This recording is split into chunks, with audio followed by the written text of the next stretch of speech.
Salam alaikum. Aujourd'hui, dans ce TP, on va bientôt maîtriser quelques commandes dans PowerShell et connaître son utilité. PowerShell, c'est quoi? C'est une interface qui remplace l'invité de commande en ajoutant énormément de fonctionnalités permettant de scripter et d'interagir beaucoup plus avec l'environnement et le système. Cet outil permet notamment une grande automatisation pour la plupart des tâches d'administration. On veut pouvoir écrire des scripts et les exécuter, sauf qu'avant il faudra activer la stratégie permettant l'exécution des scripts. Donc on ouvre PowerShell en tant qu'administrateur, puis on tape les commandes qu'on va exécuter ultérieurement.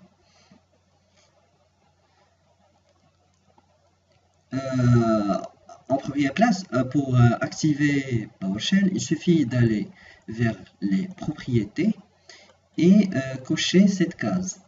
Remplacer invité de commande par Windows PowerShell dans le menu, etc. Et après, confirmer. Pour accéder à PowerShell, on va vers le menu ici. On peut écrire PowerShell comme ça. Sinon, pour mieux y accéder, clique droit sur l'icône de Windows et on voit ici deux choix, PowerShell ou bien PowerShell avec privilège d'administrateur. On clique ici, oui, et c'est comme ça. Maintenant on est dans PowerShell et on peut exécuter plusieurs commandes.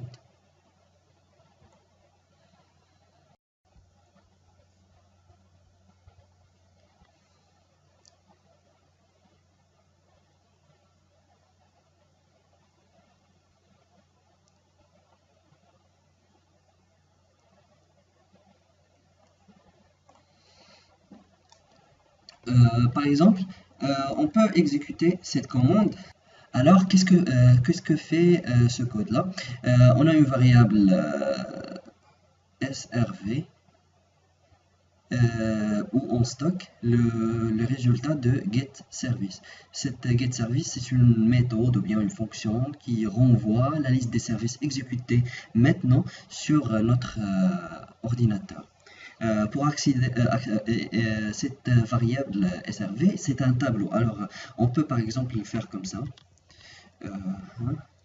C'est un tableau, on peut accéder par indice et faire .name. C'est le srv0, c'est un objet qui a un attribut .name qui va nous renvoyer le nom du service à l'indice 0. Comme vous le voyez, c'est Adobe Flash Player Update SVC. On peut notamment faire comme suit srv 2, 3 par exemple. S'il existe, je sais pas, on va tester. .name et faire .name.link. Ça doit nous afficher la longueur du nom du service, du quatrième service. C8. On peut par exemple aussi faire comme suit, afficher le nom du quatrième service avec seulement les grandes lettres. On va exécuter la méthode toUpper comme ça. Et c'est AGRouter. Vous voyez, on va le comparer avec le nom d'origine. Vous voyez la différence? Comme on voit ici, PowerShell nous permet de faire plein de trucs de plus par rapport à l'invité de commande. Maintenant, pour par exemple lancer un programme qui est installé dans notre machine, on va prendre l'exemple de Notepad. Il faudra juste écrire son nom et l'exécuter. Par exemple, Notepad, ça s'écrit comme ça. Et voilà, comme vous voyez, c'est Notepad qui s'est lancé.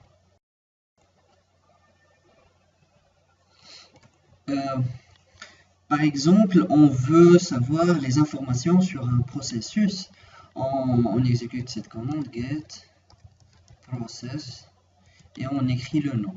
On peut, si vous savez les propriétés de regex, on peut les utiliser ici pour filtrer les processus qu'on veut afficher. Par exemple, Notepad, c'est comme ça. Bien, on peut faire comme suit pour afficher tous les processus qui débutent par note. Ça donne le même résultat car maintenant on n'a pas dans notre système, il ne s'exécute que Notepad qui se débute par note. Et ici, comme vous le voyez, il y a pas mal d'informations comme le ID, il est important. Par exemple, si on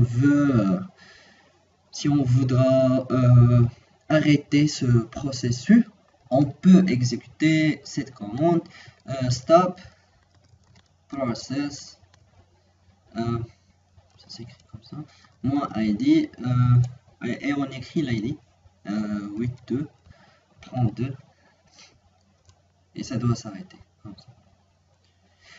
Stop process, elle possède pas seulement stop process, mais tous les commandes qu'on a utilisées comme get process, stop process, ils ont bientôt plusieurs arguments. Comme on voit ici, le id, c'est une option. Le 8232, c'est un argument qu'on donne. Il y a plein d'autres comme what if. Et il y a notamment plusieurs arguments ou bien options pour chaque commande. Par exemple, pour avoir des informations sur une commande, on exécute get help et on écrit cette commande. Par exemple, get process. Et il nous donne les informations pour cette commande. Mais, je m'excuse car je ne vous ai pas expliqué la commande clear. C'est tout simplement, comme vous l'avez voyez, il supprime tout l'historique dans le PowerShell qu'on a ouvert, bientôt qu'il est actuellement ouvert.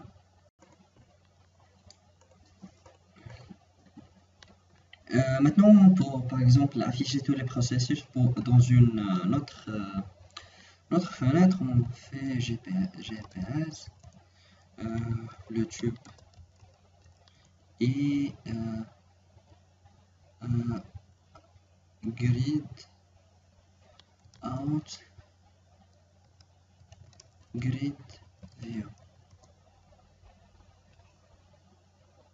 Et voilà.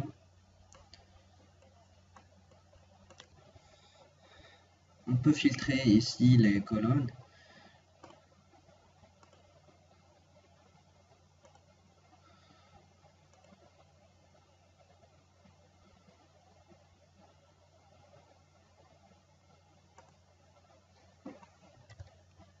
Vous voyez, process name, on va faire que 1.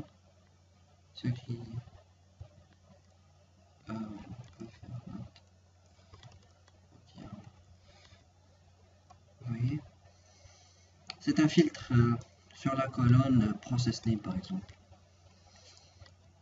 Ou bien on cherche s'il existe par exemple un processus avec un tel ID, par exemple 12, il n'existe pas, 10, il n'existe pas, 0, il y a un seul, c'est processus d'origine, 5, il n'y a pas, et, par exemple on va mettre celui-là, 16, 16, vous voyez, on nous donne ça.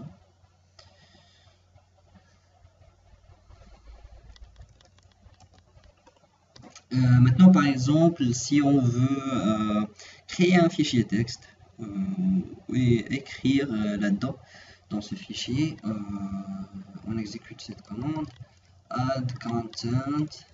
Ici, on doit écrire le chemin, cc par exemple Vous pouvez le mettre où vous voulez, mais vous devez vous rappeler du chemin.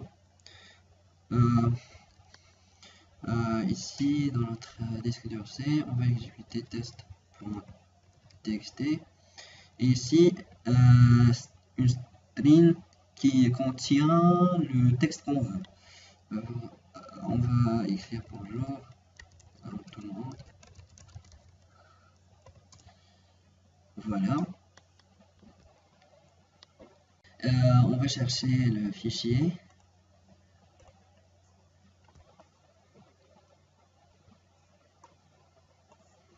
Et vous le voyez, celui-là. Et c'est ça le texte qu'on a écrit.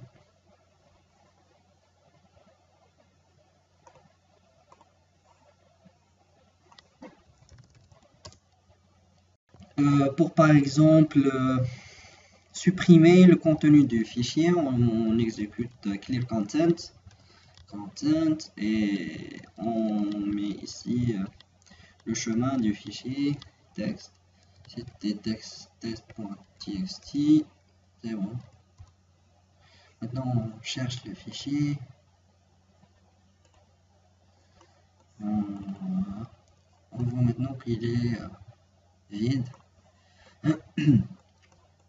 Vous devez savoir que dans Windows, par exemple 10 ou bien 7, ou n'importe quelle version de Windows, il existe le PowerShell, sauf que les commandes qu'on peut exécuter dans ces versions-là sont un petit peu différentes par rapport aux versions qui se trouvent dans les Windows Server.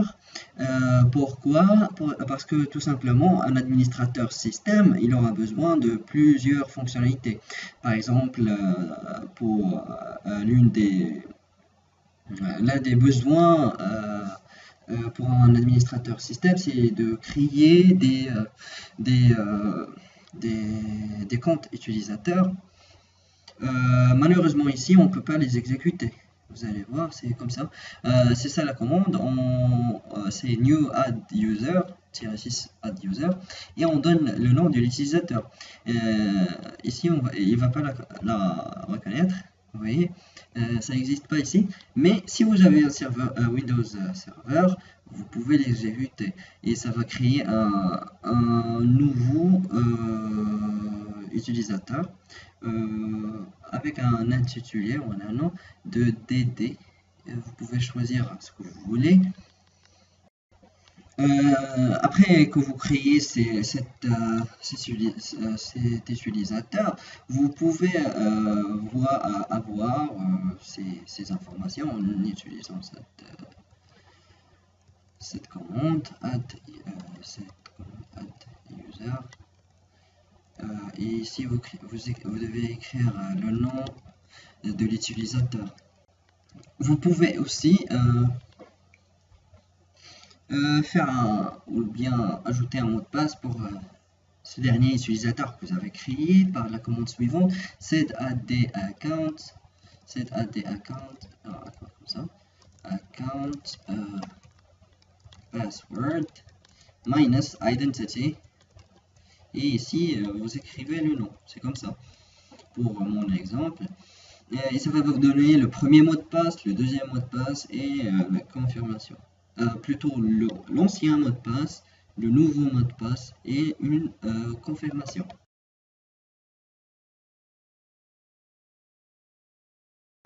Après cette commande, pour se connecter avec cet utilisateur, on devra absolument l'activer.